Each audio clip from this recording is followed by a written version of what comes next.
Bismillahirrahmanirrahim. Alhamdulillahi rabbil alamin. Wassalatu wassalamu ala rasulillah wa ala alihi thahirina ajma'in. Amma ba'du ayyuhan nas, ittaqullaha mastata'tum wasma'u wa ati'u la'allakum turhamun. Para muslimin rahimakumullah, marilah pada pagi hari ini sebelum kita menjalani aktivitas kita masing-masing sehari-harinya, kita awali terlebih dahulu dengan mengkaji ayat-ayat Allah dan hadis-hadis Rasulullah sallallahu alaihi wasallam. Kemarin kita sedang membicarakan ayat yang ke-23 dan 24 dari surat Al-Isra, di mana Allah Subhanahu wa taala menyuruh kepada kita semuanya dan kepada orang-orang yang beriman sebagaimana firman-Nya, wa a'udzu billahi minasyaitonir rajim, wa qada rabbuka alla ta'budu illa iyyahu wa bil walidaini ihsana. Ya, dan Tuhanmu Muhammad telah menetapkan bahwasanya janganlah kalian semua menyembah kecuali hanya kepadanya saja, dan kepada kedua orang tua berbuat ihsanlah kalian semua. Imma yablughanna indakal kibaru ahaduhuma aw kilahuma, apabila mencapai di hadapan kamu wahai anak, ya, usia tua dari salah satu kedua orang tuamu atau kedua-duanya, fala takul, maka jangan pernah engkau berkata lahuma kepada kedua orang tuamu kata-kata uffin, hus, hus, dan sebagainya, ya, kata-kata yang menunjukkan ketidaksenangan, ya. Dan janganlah kalian membentak keduanya, dan berkatalah kalian kepada kedua orang tua kalian dengan perkataan yang baik. Kemudian rendahkanlah dirimu di hadapan kedua orang tuamu dengan belas kasih, karena belas kasih, dan berdoalah kamu untuk kedua orang tuamu dengan doa Rabbirhamhuma kama rabbayani shaghira. Rabbi, wahai Rabbku, wahai Tuhanku, wahai pemeliharaku, irhamhuma, belas kasihanlah kedua orang tuaku, kama rabbayani, sebagaimana mereka berdua telah memelihara aku, mendidik aku, mengasuh aku, shaghiran, di waktu kecil. Nah, dua ayat ini oleh ahli tafsir Ibnu Katsir dijelaskan, kemudian disampaikan hadis-hadis Nabi yang berhubungan dengan perbuatan baik kepada kedua orang tua. Berikutnya hadisun akhar, hadis yang lain, kata Imam Ibnu Katsir.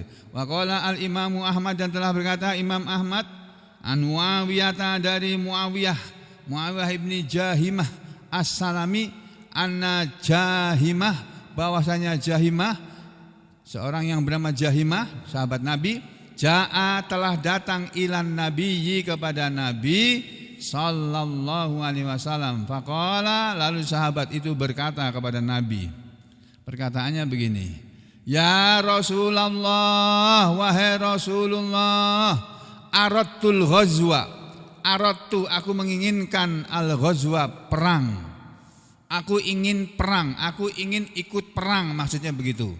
Pada waktu itu Nabi Muhammad SAW sedang memberi briefing, ya, memberi pengarahan kepada pasukan muslimin yang akan dikirim untuk bertempur menghadapi musuh-musuh muslimin yang berusaha membunuh Nabi Muhammad SAW dan para pengikutnya. Karena Nabi dan para sahabatnya terancam akan dibunuh, maka Allah mengizinkan kepada Nabi untuk melawan orang-orang yang berusaha untuk membunuh muslimin ini dengan perang. Waktu itu Nabi sedang memberi briefing, pengarahan, ya, sebagai komandan perang, panglima perang. Beliau memberi pengarahan kepada para pasukannya. Tiba-tiba datang seorang sahabat Nabi ini tadi, datang pada Nabi, dia ngomong, ya Rasulullah, saya mau ikut perang, katanya. Wajituka, dan aku datang kepadamu ya Rasulullah, astasyiruka, aku ingin bersatu denganmu, aku ingin menyekutuimu, maksudnya aku ingin menyertai engkau untuk ikut perang bersama pasukan ini. Apa kata Nabi? Anak orang ini tadi adalah seorang yang masih muda, kelihatan masih remaja. Faqala, lalu Nabi bersabda kepada laki-laki tadi. Nabi bilang begini, fahal laka min ummin, fahal maka adakah laka bagimu min ummin dari ibu, maksudnya maka apakah kamu masih punya seorang ibu? Kamu punya ibu enggak? Qala, si laki-laki tadi, si pemuda tadi menjawab, "Naam, iya, saya masih punya ibu." Faqala, lalu bersabdalah Nabi kepada si pemuda tadi. Apa kata Nabi? Ilzamha, lazimilah dia. Maksudnya, gaulilah ibumu. Bergaulah kamu dengan ibumu, rawat ibumu, ya, perhatikan keperluan ibumu, kamu jaga ibumu. Fa innal jannata, karena sesungguhnya surga, inda rijlaiha, ada di bawah kedua kakinya. Itu jawaban Nabi kepada laki-laki ini tadi. Laki-laki ini tadi bernama Jahimah, ya.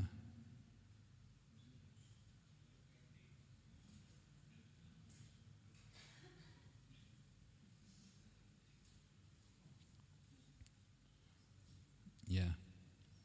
Nabi bilang kepada sahabat tadi, apakah kamu masih punya ibu? Si Jahimah menjawab, ya Rasulullah, masih punya aku. Rasulullah bersabda, rawatlah ibumu. Ilzamha, diartikan rawatlah ibumu, karena sesungguhnya surga itu berada di bawah telapak kaki, kedua telapak kaki ibumu. Kemudian apa yang kedua? Tsumma tsaniyata, kemudian yang kedua kalinya. Si orang tadi, si anak tadi tetap ngomong, ya Rasulullah, saya mau ikut perang. Udah dijawab Nabi, kamu masih punya ibu? Masih. Ya sudah, kamu rawat ibumu, kamu enggak usah ikut perang. Tanya lagi dia, ya Rasulullah, ya, saya mau ikut perang ya Rasulullah, aradtul ghazwa. Diulangi lagi perkataan ini. Ini loh, perkataan yang ini loh. Aradtul ghazwa wajituka astashiruka. Dan aku datang kepadamu untuk bersekutu dengan engkau ya Rasulullah, untuk bergabung dengan pasukanmu ya Rasulullah. 2 kali dia bilang begitu pada Nabi. Tsumma tsalisah, kemudian 3 dijawab oleh Nabi dengan jawaban sama. Ilzamha, kamu rawat ibumu. Fa innal jannata inda rijlaiha, karena sungguhnya surga berada di kedua telapak kaki ibumu. Sampai yang ketiga kali dia minta kepada Nabi. Tsumma tsalisata, kemudian yang ketiga kalinya dia mengulangi permintaannya fi maqaida syatta, dalam berbagai berbagai macam posisi duduk. Nabi bilang begini, Nabi menoleh ke sana, dia menghadap lagi ke depan Nabi. Nabi menoleh ke sana, dia dapat lagi ke depan Nabi gitu. Jadi Nabi berhadapan dengan dia, Nabi melihat pasukan sebelah kanan, dia depan lagi ke depannya, ke kanannya Nabi. Udah, kamu berawat ibu kamu, udah sana. Nabi melihat sebelah kiri, dia datang lagi sebelah kiri, ngomong, ya Rasulullah, saya mau ikut perang. Tetap saja dijawab oleh Nabi, kau pulang, kau rawat ibumu, itu surga. Dari hadis ini, ya, kami selihadal qaul. Jadi perkataan ini diulang sampai 3 kali. Nabi tetap memberi jawaban, kamu masih muda nak, umurmu belum 15 tahun. Ya, kau pulang kepada ibumu sana, rawat ibumu. Merawat ibu itu lebih mulia daripada jihad fisabilillah. Masya Allah. Ini loh Pak, dalil dari hadis Nabi ini. Hadis ini rawahu Nasa'i, dan Imam Ahmad yang meriwayatkan juga Imam Nasa'i dan Imam Ibnu Majah min hadis Ibnu Jurayj, dengan sanad melalui Ibnu Jurayj. Kemudian yang berikutnya kata Ibnu Katsir, hadisun ahor, hadis yang lain. Qala al-Imamu Ahmad, telah berkata Imam Ahmad. Ini ada hadis riwayat Imam Ahmad yang lain. Anil Mikdam, dari sahabat Nabi yang bernama Al-Mikdam bin Ma'di Yakribal Al-Kindi. Al-Mikdam bin Ma'ad Yakribal Al-Kindi. Orang ini menceritakan anin nabiyyi, dari Nabi sallallahu alaihi wasallam. Apa kata Nabi? Qala, Nabi bersabda, innallaha yusikum bi abaikum. Innallaha, sesungguhnya Allah, yusikum, berwasiat kepada kalian, bi abaikum, dengan bapak-bapak kalian. Allah berwasiat agar kalian semua anak-anak manusia ini berbuat baik kepada bapak-bapak kalian. Innallaha sungguhnya Allah yusikum, Allah juga berwasiat kepada kalian bi ummahatikum, untuk ibu-ibu kalian, ya, supaya kalian berbuat baik kepada ibu-ibu kalian. Innallaha yusikum bi ummahatikum, sesungguhnya Allah berwasiat kepada kalian dengan ibu-ibu kalian. Innallaha yusikum bi ummahatikum, sesungguhnya Allah berwasiat kepada kalian terhadap ibu-ibu kalian. Berwasiat kepada ibu diulangi oleh Nabi sampai 3 kali. Allah berwasiat kepada kalian, wahai anak-anak, anak-anak orang, anak-anak manusia, agar kalian berbuat kepada ibu bapak kalian. 1 kali aja Nabi bilang begitu. Yang kedua, Allah berwasiat kepada kalian agar kalian semua berbuat baik kepada ibu-ibu kalian. Allah berwasiat kepada kalian agar berbuat baik kepada ibu-ibu kalian. Allah berwasiat kepada kalian agar kalian berbuat baik kepada ibu-ibu kalian, sampai diulangi 3 kali. Innallaha yusikum, dan sungguhnya Allah juga berwasiat kepada kalian bil aqrabi fal aqrab, berbuat baik kepada kerabat dan kemudian kerabat yang lain. Kerabat lalu kerabat yang terdekat, kemudian kerabat yang jauh, gitu ya. Hadis ini menyuruh kepada kita supaya berbuat baik kepada ibu melebihi berbuat baik kepada bapak, ya. Itu dalam Islam seperti itu. Ibu diutamakan dari bapak, karena ibu itu yang susah payah mengandung anak tadi dan merawatnya dari bayi sampai dia gede, ya, dan dengan penuh kasih sayang. Nah, kemudian ada di sini selain Imam Ahmad, waqad akhrajahu Ibnu Majah, dan sungguh telah meriwayatkan juga Imam Ibnu Majah min hadis Abdullah bin Iyas, dari sahabat Abdullah bin Iyas. Kemudian hadisun akhar, hadis yang lain lagi. Qala al-Imam Ahmad, telah berkata Imam Ahmad, hadis yang diriwayatkan dari Imam Ahmad dengan sanad yang lengkap. Nih, an rajulin, dari seseorang laki-laki min Bani Yarbu, dari kalangan Bani Yarbu. Bani Yarbu ini sahabat Nabi. Walaupun tidak disebutkan namanya, ini namanya sanad yang mubham. Sanad yang majhul, tidak disebutkan namanya. Perawi hadis yang majhul, yang tidak dikenal, yang tidak disebutkan namanya, ya. Tapi dia dari sahabat, itu diterima. Ya, diterima oleh para ahli hadis. Dia qala berkata, si orang laki-laki tadi tidak disebutkan namanya, ataitun nabiyya, aku dulu pernah mendatangi Nabi sallallahu alaihi wasallam. Fasamituhu, lalu aku mendengar beliau, wa huwa, sedangkan beliau yukallimun nas, sedang mengomongi orang banyak. Beliau sedang menasihati orang banyak. Yaqulu, beliau berkata, yadul mu'til ulya ummaka wa abaka wa uhtaka wa akhaka. Yadul mu'ti, tangan orang yang memberi, al-ulya, itulah yang lebih tinggi. Islam mengajarkan agar kita jadi orang, jadi manusia, jadi orang yang suka memberi, bukan suka meminta. Bahkan meminta-minta dilarang dalam Islam. Ya saudara, jangan bekerja sebagai peminta-minta, minta-minta di pinggir jalan, di tengah jalan gitu, simpang-simpang 4, di perempatan, di pertigaan, di perlimaan, jangan. Itu pekerjaan yang tidak terpuji dalam Islam. Lebih baik kamu menjadi penyapu jalanan, lebih baik kamu menjadi tukang ngepel toko, tukang ngepel kantor, tukang ngepel sekolah, daripada kerja minta-minta di pinggir jalan atau di tengah jalan. Karena Islam membenci pekerjaan seperti itu. Jadi Nabi mengatakan yadul mu'til ulya, tangan orang yang memberi itulah yang tertinggi. Ini hadis ini diriwayatkan oleh Imam Ahmad, ya. Orang yang paling utama bagi orang yang memberi, ya, yang kedudukannya itu lebih tinggi, siapa yang diberi oleh orang. Kita ini disuruh memberi kepada siapa? Pertama, ummaka, kepada ibumu. Yang kedua, wa abaka, dan kepada bapakmu.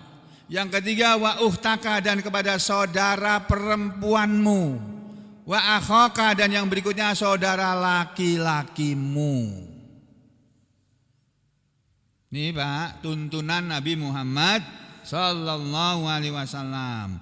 Orang yang paling utama menerima dari uluran tangan orang yang memberi adalah ibumu, bapakmu, saudara perempuanmu, atau saudara laki-lakimu. Kemudian setelah itu siapa? Kalau ibu udah dikasih, bapak udah dikasih, saudara perempuan udah dikasih, saudara laki-laki udah dikasih, tsumma adnaka, kemudian yang lebih dekat kepadamu, kemudian yang lebih dekat lagi kepada kamu. Sesudah itu, siapa yang lebih dekat? Setelah ibu, bapak, ya istrimu yang lebih dekat, anak-anakmu, cucu-cucumu, dan terakhir pembantumu, pembantu rumah tanggamu, pelayanmu yang suka melayani kamu, membantu kamu dalam kehidupan kamu sehari-hari. Kamu perhatikan itu. Jadi Nabi menyuruh kita seperti itu, Pak, berbuat baik kepada pembantu. Ya, ART itu loh, asisten rumah tangga. Itu dalam Islam tuh dimuliakan tuh ART itu, pekerjaan sebagai ART itu pekerjaan yang mulia.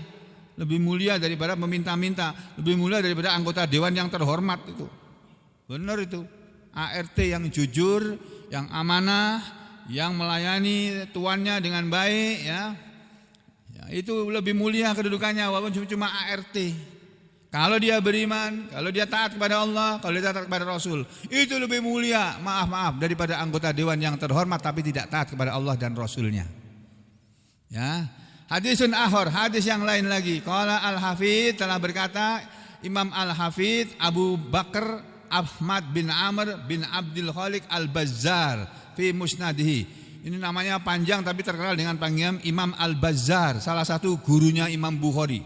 Fi Musnadihi, dia berkata dalam kitab musnadnya, kitab yang disusun oleh tangannya sendiri, kitab hadis yang disusun oleh Imam Al-Bazzar ini, an Sulaiman, dia mendengar hadis ini dari gurunya yang bernama Sulaiman ibni Buraidah. Sulaiman bin Buraidah mendengar an abihi, dari bapaknya Sulaiman yaitu Buraidah. Buraidah ini sahabat Nabi. Buraidah mengatakan anna, bahwasanya rajulan, ada seorang laki-laki, kana adalah dia fit tawaf, dalam keadaan tawaf, ya. Ada seorang laki-laki dalam keadaan tawaf, hamilan, dia menggendong ummahu, ibunya, yatufu biha, dia tawaf dengan menggendongnya, dengan ibunya. Jadi ada seorang laki-laki tawaf, entah haji atau umrah, ini kita tidak tahu, cuma dibilang begitu aja. Dulu ada seorang laki-laki tawaf sambil menggendong ibunya yang tidak bisa berjalan, digendongnya ikut tawaf keliling Ka'bah itu 7 putaran. Habis itu sa'i lagi. Fasa'alan nabiyya, lalu si laki-laki tadi bertanya kepada Nabi, si sahabat Nabi tadi bertanya kepada Nabi sallallahu alaihi wasallam. Apa kata dia? Hal addaitu haqqaha. Si laki-laki yang menggendong ibunya tadi berkata kepada Nabi setelah dia selesai tawaf, ya, selesai sa'i, lalu datang kepada Nabi, tanya, ya Rasulullah, aku sudah menggendong ibuku tawaf, sudah menggendong ibuku sa'i. Hal a'addaitu haqqaha, apakah aku sudah menunaikan haknya? Apakah aku termasuk orang yang sudah memberikan hak ibuku? Qala, Nabi menjawab, la, tidak. Belum. Kamu belum menunaikan kewajiban kamu kepada ibumu walaupun kamu sudah menggendong dia tawaf keliling Ka'bah itu. Belum menunaikan. Wala, dan belum lagi, tidak lagi, atau belum bizafratin wahidin, walaupun hanya sedikit pun kamu belum menunaikan hak ibumu. Perbuatan kamu menggendong ibumu tadi dengan perbuatan baik ibumu kepada kamu sejak kamu masih bayi sampai kamu gede bisa menggendong ibumu itu, belum bisa dibalas dengan kebaikan kamu menggendong ibumu tawaf keliling Ka'bah dan sa'i. Belum apa-apa, kata Nabi. Au kama qala, atau sebagaimana beliau sabda. Tsumma qala Al-Bazzar, kemudian Imam Al-Bazzar berkata setelah meriwayatkan hadis ini, la na'lamuhu, kami tidak mengetahui hadis ini yurwa, diriwayatkan, illa, kecuali min hadal wajhi, dari arah ini. Ya, ini diriwayatkan oleh Imam Al-Bazzar dalam kitab Musnad Al-Bazzar. Lalu dikatakan wallahu a'lam. Ibnu Katsir itu begitu, Pak, jujur. Ya, hadis dikemukakan, ya, dikatakan dia Ibnu Katsir mengatakan Wal Hasan ibnu Abi Ja'far, dan seorang yang bernama Al Hasan bin Abi Ja'far yang ada dalam perawi hadis ini. Coba kita lihat ada namanya enggak di sini. Ya, qala, telah berkata Imam Ahmad, Imam Al-Bazzar, Abu Bakar nih, Abu Bakar Ahmad bin Amr bin Abdul Khaliq ini kata siapa tadi ini? Imam Al-Bazzar, aku tidak mengetahui riwayat ini kecuali dari guruku, dari dengan sanad ini. Lalu Ibnu Katsir berkata, wal Hasan ibnu Abi Ja'far dhaif, dan perawi yang bernama Al Hasan bin Abi Ja'far itu orang yang dhaif, yang lemah. Wallahu a'lam. Walaupun nanti sini riwayatnya dhaif, tapi isinya matannya sahih. Ya, bahwa anak yang berbuat baik kepada ibunya dengan menggendong di waktu tawaf atau sa'i itu belum apa-apa dibandingkan dengan perbuatan baik ibunya kepada dia. Lalu setelah itu kemudian berikutnya adalah ayat yang ke-25. A'udzu billahi minasyaitonir rajim. Rabbukum a'lamu bima fi nufusikum in takunu sholihin fa innahu kana lil awwabina ghafura. Ayat ini maknanya Rabbukum, Rabb kalian, Tuhan kalian, pemelihara kalian yaitu Allah, a'lamu dia lebih mengetahui bima terhadap apa saja yang berada fi nufusikum di dalam hati-hati kalian. In takunu sholihin, jika kalian adalah orang-orang yang soleh. Kalau kalian orang yang soleh, kalau kalian orang yang soleh, gak usah diomong-omongkan. Allah tahu kok kamu soleh apa enggak. Gak usah bilang saya orang yang soleh, gak usah bilang begitu. Saya anak soleh, gak usah bilang begitu. Ya, gak usah. Allah tahu apa yang ada dalam hati kalian. Fa innahu, maka sesungguhnya dia Allah Tuhan kalian itu, kana adalah dia, lil awwabina kepada orang-orang yang bertobat, ghafuron maha pengampun. Rabbukum a'lamu bima fi nufusikum in takunu sholihin fa innahu kana lil awwabina ghafura. Ayat 25 diartikan oleh Kementerian Agama seperti ini. Rabbukum, Tuhanmu, a'lamu lebih mengetahui bima fi nufusikum apa yang ada dalam hatimu, in takunu sholihin jika kamu orang yang baik. Fa innallaha ghafur fa innahu lil awwabina ghafura, maka sungguh dia maha pengampun kepada orang yang bertobat. Ini gunanya bapak-bapak, ibu-ibu dan saudara sekalian, tiap hari kita harus bertobat kepada Allah dengan mengucapkan astaghfirullah wa atubu ilaih, astaghfirullah wa atubu ilaih, astaghfirullah wa atubu ilaih, astaghfirullah wa atubu ilaih, astaghfirullah wa atubu ilaih 100 kali sehari. Paling sedikit 70 kali. Paling bagus 100 kali. Astaghfirullah wa atubu ilaih, astaghfirullah wa atubu ilaih. Gitu. Ya. Ini ayat ini oleh Imam Al-Baghawi dijelaskannya sebagai berikut. Rabbukum a'lamu bima fi nufusikum, Tuhan kalian, Rabb kalian lebih tahu dengan apa yang ada di dalam hati kalian, min birril walidain wa uquqihima, berupa berbuat baik kepada kedua orang tua atau mendurhakai keduanya. Allah itu tahu kamu itu orang yang berbuat baik kepada ibu bapakmu atau kamu orang yang durhaka kepada ibu bapakmu. Allah itu tahu.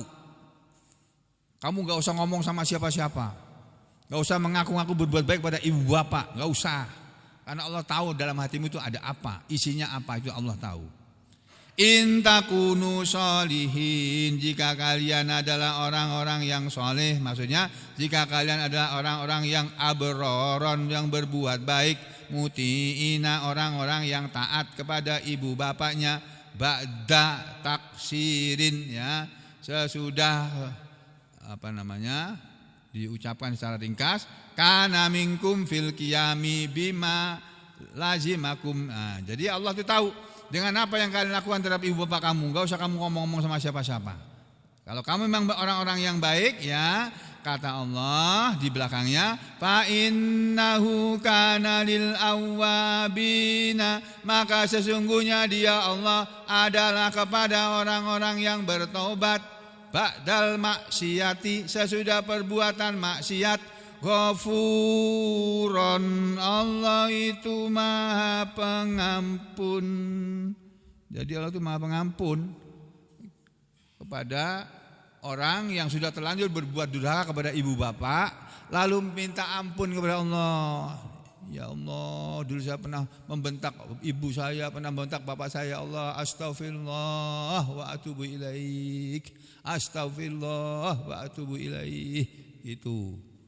Ingat dosa-dosa kita di masa lalu dulu. Ya. Lalu selanjutnya apa? Selanjutnya besok pagi insya Allah. Aku lu qouli hadza astaghfirullah li wa lakum. Allahumma taqabbal minna innaka antas samiul alim wa tub alaina innaka antat tawwabur rahim. Wa sallallahu ala Muhammadin wa ala ali Muhammad walhamdulillahi rabbil alamin.